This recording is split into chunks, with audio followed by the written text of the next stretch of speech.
जय हिंद प्यारे बच्चों, आज हम पढ़ने वाले हैं इस पहले चैप्टर के बहुत ही महत्वपूर्ण और थ्योरी संबंधी क्वेश्चन। प्यारे बच्चों, जैसे कि आपको मालूम होगा कि हमने सारे न्यूमेरिकल करवा दिए हैं और कोई भी न्यूमेरिकल ऐसा नहीं बचा है जो आपको ना आए, और जो भी बोर्ड में भी पूछा जाए वो न्यूमेरिकल आप करना पाए। प्यारे बच्चों, आज हम इस चैप्टर से जितने भी थ्योरी नुमा प्रश्न आते हैं, ऐसे प्रश्न जिनमें थ्योरी पूछी जाती है, उन प्रश्नों को हम करने वाले हैं जो कि 3 से 4 नंबर में 100% पूछे जाते हैं। चलते आज हम इस चैप्टर के बहुत ही महत्वपूर्ण और सभी प्रश्नों को एकदम डिटेल रूप से और जमीनी स्तर से पुनः क्लियर करने वाले हैं। देखिए, आपका पहला प्रश्न है कि विद्युत क्षेत्र क्या होता है। विद्युत क्षेत्र कोई भी एक बिंदु आवेश है, कोई एक क्या है, एकल बिंदु आवेश, एकल बिंदु आवेश पर लगने वाला, एकल बिंदु आवेश पर एकल बिंदु परीक्षण धनात्मक आवेश। प्यारे बच्चों, ये धनात्मक आवेश होता है या नहीं होता है, ये आपका धनात्मक आवेश होता है, हमने आपको थ्योरी में बताया था। तो एकल परीक्षण धनात्मक आवेश पर लगने वाला प्यारे बच्चों बल क्या कहलाता है, लगने वाला बल आपका विद्युत क्षेत्र कहलाता है। लगने वाला बल क्या कहलाता है, एकदम बोर्ड लाइन में, आपको बोर्ड में सेम टू सेम यही लाइन लिखना है। किसी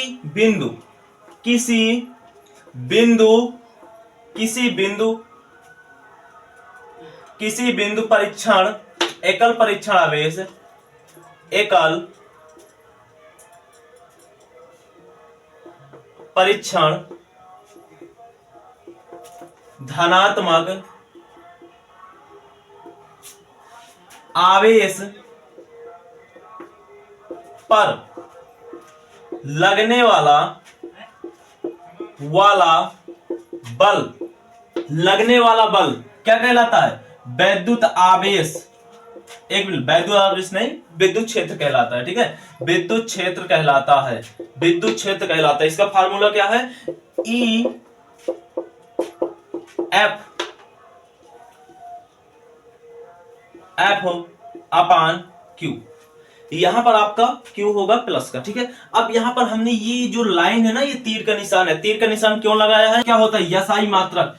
SI मात्रक क्या होता है प्यारे बच्चों, इसका विद्युत क्षेत्र का SI मात्रक 2 नंबर में पूछता है। विद्युत क्षेत्र का SI मात्रक होता है क्या, न्यूटन प्रति मीटर, न्यूटन प्रति कूलम।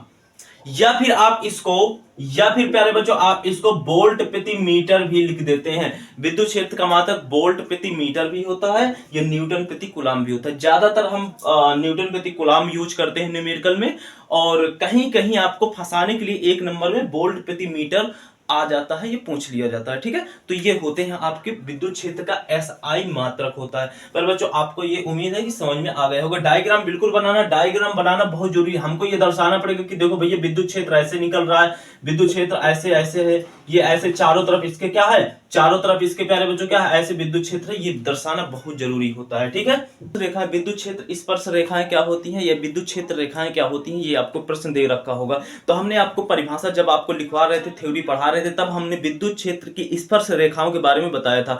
पहली बात तो विद्युत क्षेत्र स्पर्श रेखाओं का काम क्या होता है, विद्युत क्षेत्र के बारे में, विद्युत क्षेत्र की दिशा को बताना होता है। तो हम इसमें परिभाषा कौन सी लिखेंगे जो कि हमारा बोर्ड एग्जाम में 100% मार्क्स पूरे आए। तो हम लिख सकते हैं यहां पर कि यह काल्पनिक रेखा, यानी कि ऐसी काल्पनिक रेखा, क्योंकि ये काल्पनिक रेखा होती है ना, ऐसी काल्पनिक रेखा जिनकी स्पर्श रेखा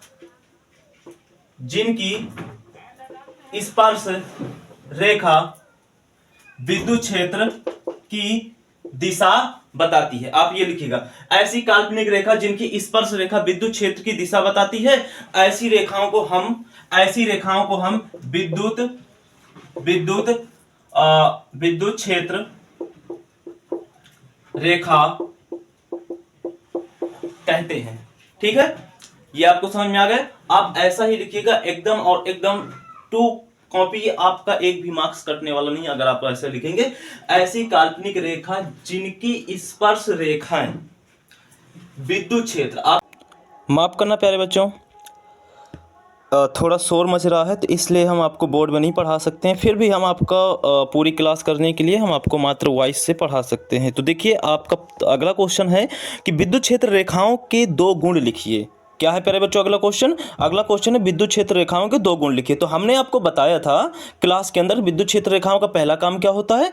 विद्युत क्षेत्र रेखाओं का पहला काम होता है कि धन आवेश से निकलती हैं वो और ऋण आवेश पर समाप्त हो जाती हैं।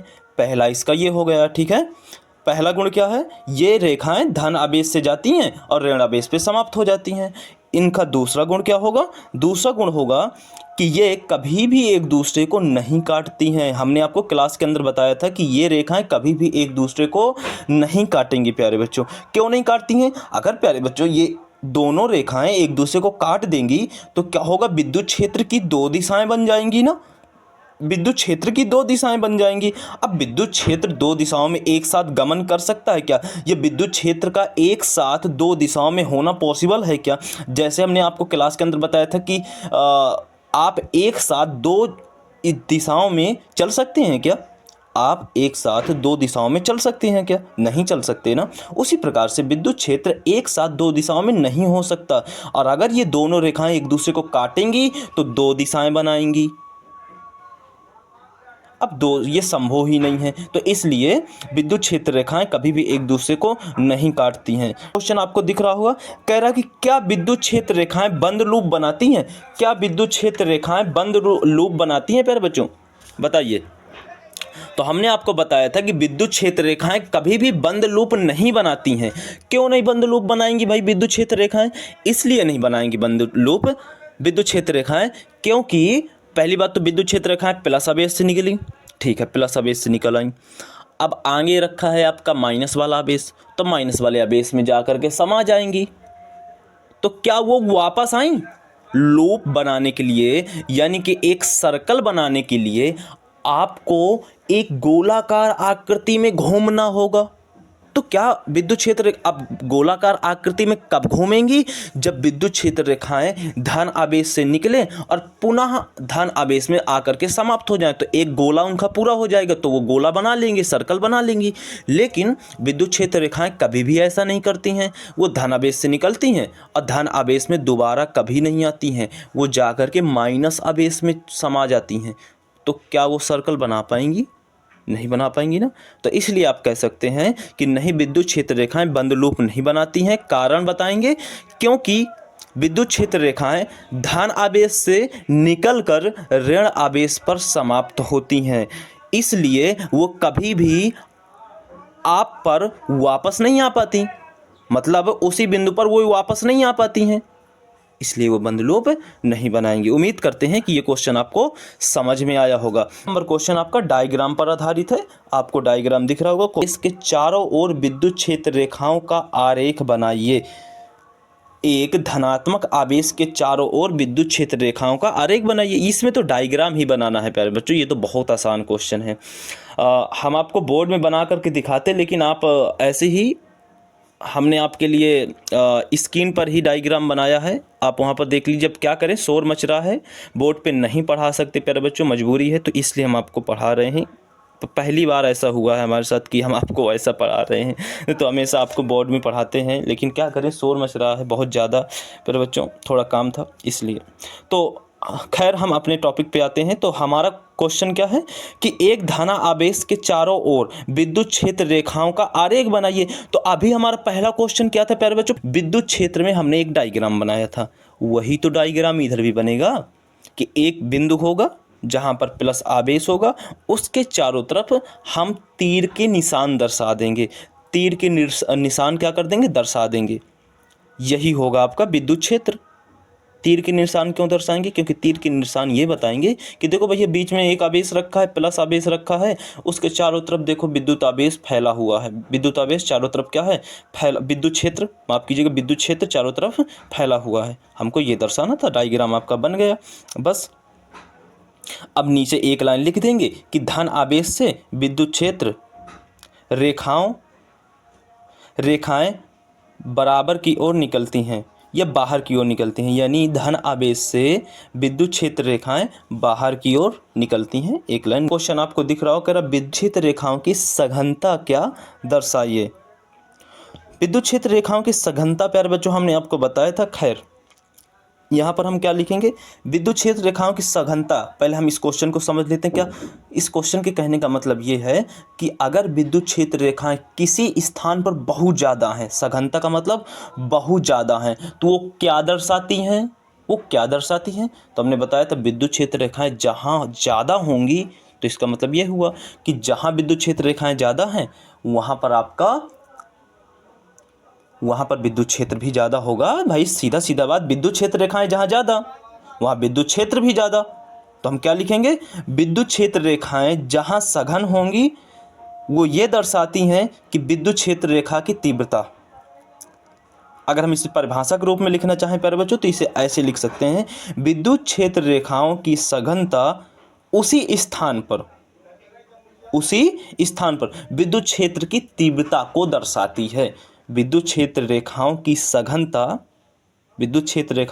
सघनता उसी स्थान पर विद्युत क्षेत्र की क्या दर्शाएगी, तीव्रता को दर्शाती है। प्यारे बच्चों अगला क्वेश्चन आपको दिख रहा होगा, विद्युत क्षेत्र एक सदिश राशि है क्यों।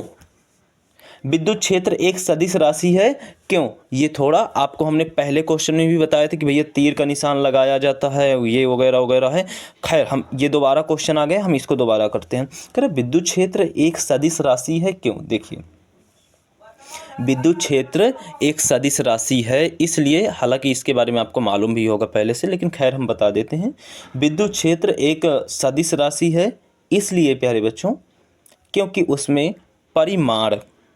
परिमाण और दिशा दोनों होती हैं साथ साथ, ठीक है, इसलिए ये एक सदिश राशि होगी। फार्मूला क्या लगेगा, फार्मूला वही वाला बनेगा जो हमने पहले क्वेश्चन के अंदर बनाया था, ठीक है। E बराबर F/Q। E के ऊपर आप क्या करेंगे, वो तीर का निशान लगाएंगे, F के ऊपर भी तीर का निशान लगाएंगे, ठीक है। यहाँ तक कोई दिक्कत। अब आप थोड़ा सा एक लाइन लिख देंगे यहाँ पर। क्वेश्चन प्यारे बच्चों यहाँ से आपका समाप्त हो जाता है, क्वेश्चन आपका यहाँ से समाप्त हो जाता है। अब आपको समझने के लिए एक्स्ट्रा पॉइंट हम आपको बता रहे हैं कि तीर का निशान क्यों लगाया जाता है। देखिए तीर का निशान प्यारे बच्चों ये दर्शाता है कि वो राशि सदिश है, वेक्टर क्वांटिटी, ठीक है, सदिश राशि को इंग्लिश में बोलते हैं। तो तीर का निशान हमारा ये दर्शाता है कि वो राशि क्या है, वो राशि सदिश राशि है, ठीक है, यानी कि उसमें परिमाण और दिशा दोनों होंगी। जैसे कि आपका बल के ऊपर तीर का निशान लगा है ना, तो बल के ऊपर तीर का निशान लगा है तो क्या दर्शाता है कि बल एक दिशा भी बताता है। भाई बल में दिशा भी होती है ना, बल की दिशा होती है कि बल हम किस ओर लगा रहे हैं, ये दिशा हो गई। अब बल हम कितना लगा रहे हैं, ये परिमाण हो गया, ठीक है। बल किस ओर लगा रहे हैं ये हमारी दिशा हो गई, और बल हम कितना लगा रहे हैं ये हमारा परिमाण हो गया। तो बल में दोनों होता है कि नहीं होता, इसलिए बल आपका सदिश राशि है, वेक्टर क्वांटिटी है, इसलिए इसमें तीर का निशान लगा है। फिर बच्चों ई यानी विद्युत क्षेत्र, हम कहते नहीं हैं कि भैया विद्युत क्षेत्र रेखा क्या दर्शाती है, विद्युत क्षेत्र रेखा विद्युत क्षेत्र को दर्शाती है ना, विद्युत क्षेत्र की दिशा को दर्शाती है ना। तो विद्युत क्षेत्र में दिशा होती कि नहीं होती, कि भैया विद्युत क्षेत्र और प्लस विद्युत क्षेत्र भैया इस ओर जा रहा है, विद्युत क्षेत्र इस ओर आ रहा है, ये विद्युत क्षेत्र प्लस आवेश से माइनस आवेश की ओर है, ये विद्युत क्षेत्र नीचे की ओर है। विद्युत क्षेत्र की दिशा विद्युत क्षेत्र रेखाएं दर्शाती हैं कि नहीं दर्शाती, इससे साबित ये होता है कि विद्युत क्षेत्र में तो दिशा होती है। अगर दिशा ना होती तो फिर विद्युत क्षेत्र रेखाएं क्यों दर्शाती विद्युत क्षेत्र की दिशा को, ठीक है। विद्युत क्षेत्र में दिशा होती है, ये हमें कहाँ से पता चला, विद्युत क्षेत्र रेखाओं से, क्योंकि विद्युत क्षेत्र रेखाएं ही विद्युत क्षेत्र की दिशा को बताती हैं। बताया था कि अभी थोड़ी देर में यही क्वेश्चन तो हुआ था पहले। और इसमें परिमाण हम कहते नहीं, विद्युत क्षेत्र हमारा 2 माइक्रोकूलम, खैर विद्युत क्षेत्र का मात्रक माइक्रोकूलम नहीं होता तो माइक्रोकूलम नहीं लगाएंगे। अभी हमने न्यूमेरिकल में बहुत सारे क्वेश्चन किए थे, वहाँ पर हमने लिखा था कि इलेक्ट्रिक फील्ड यानी कि विद्युत क्षेत्र बराबर हमारा आ गया 15 न्यूटन प्रति कूलम, 10 न्यूटन प्रति कूलम, 5 न्यूटन प्रति कूलम। तो ये आपका एक मान आ गया। तो विद्युत क्षेत्र का मान भी होता है यानी परिमाण होता है कि नहीं होता, तो इसलिए इसमें। अब प्यारे बच्चों आवेश में हम क्यों नहीं तीर का निशान लगाते हैं। आवेश प्यारे बच्चों, आवेश में दिशा नहीं होती है, उस सूत्र का है कि आवेश में आप चाहे जिस ओर आवेश है उसमें आप चार्ज देंगे यानी ऊर्जा देंगे तो वह किसी और भागने लगेगा। मान लो आवेश को आपने प्लस आवेश है कोई, प्लस आवेश के आगे आपने माइनस का आवेश रख दिया तो वो आगे की ओर भागने लगेगा। प्लस आवेश को आप पीछे की प्लस आवेश के पीछे माइनस आवेश रख दिया तो वो माइनस की ओर भागने लगेगा। प्लस आवेश के ऊपर आपने माइनस रख दिया तो प्लस आवेश ऊपर की ओर भागने लगेगा। तो प्लस आवेश या फिर माइनस आवेश, इनके कोई भरोसा नहीं होता है कि ये किस ओर गमन करें, ये किस ओर जाएं। भाई प्लस और माइनस ये दोनों क्या है, प्लस आवेश को हमने क्या माना था, लड़का, और माइनस आवेश को लड़की। तो लड़का और लड़की जो प्रेम कथाएं होती है ना प्यारे बच्चों, जो प्रेमी होते हैं उनकी कोई दिशा होती है का, वो पता नहीं कब किधर को भाग जाए। अरे आजकल तो बड़ा खतरनाक काम होने लगा है। प्रेम का वो गाना बना नहीं है कि प्यार क्या होता है, अंधा होता है। तो प्यार अंधा होता है तो प्यार को करने वाले लोग भी तो अंधे ही होंगे, उनको क्या पता ना आगे का पता ना पीछे का, बस आकर्षण है। तो प्यार यानी कि विद्युत आवेश का कोई दिशा नहीं होती। हाँ, परिमाण होता है कि भैया विद्युत आवेश हमारे पास विद्युत आवेश इतना है, 2 माइक्रोकुलाम है, 5 माइक्रोकुलाम है विद्युत आवेश, 10 माइक्रोकुलाम है, तो उसमें परिमाण होता है, दिशा नहीं होती है। कहा नहीं थी भैया ये प्रेम है, प्रेमी है, प्रेमी प्यार में अंधे हैं, इनकी दिशा ना होती। तो यहाँ तक उम्मीद करते हैं प्यारे बच्चों कि आपको ये क्लास समझ में आई होगी, और अगर कोई भी कन्फ्यूजन है तो हमने पूरी कोशिश की है प्यारे बच्चों। अब हमारे पास बोर्ड अभी उपलब्ध नहीं था, फिर भी हमने कोशिश की है प्यारे बच्चों कि आपको बेहतरीन और पूरा समझ में आए। फिर भी अगर आपको कहीं डाउट होता है तो आप पूछ सकते हैं। हमने तो अपने आप से पूरी कोशिश की है कि आपको बिना बोर्ड के भी वॉइस के द्वारा यानी आवाज़ के द्वारा भी समझा सकें। ठीक है, तो मिलते हैं प्यारे बच्चों अगले चैप्टर के साथ। अगले चैप्टर यानी कि अगली क्लास देखना प्यारे बच्चों ना भूलिएगा। अगली क्लास में हम जो बोर्ड एग्ज़ाम में इस चैप्टर से पूछे जाने वाले 5 से 6 नंबर के बीच में जो क्वेश्चन आते हैं, उन क्वेश्चनों के ऊपर हम कल की क्लास लेने वाले हैं। तो इसलिए कल की क्लास बहुत ही इम्पोर्टेंट होने वाली है। आप यहाँ तक आए हैं, बहुत बहुत धन्यवाद। और हमें बहुत अच्छा लगा कि आप पढ़ाई में थोड़ा सिंसियर हैं और पढ़ाई आप कर रहे हैं। कमेंट में ज़रूर बताइएगा प्यारे बच्चों कि आपको ये क्लास कैसी लगी। कोई भी डाउट हो तो आप पूछ सकते हैं। अगली क्लास में मिलते हैं। अगर आप इस क्लास में हमारे चैनल में नए हैं तो आप हमारे चैनल को हमसे जुड़ने के लिए, रोज़ की क्लासें पाने के लिए प्यारे बच्चों चैनल को सब्सक्राइब कर सकते हैं। लाइक शेयर कीजिएगा। जय हिंद, जय भारत।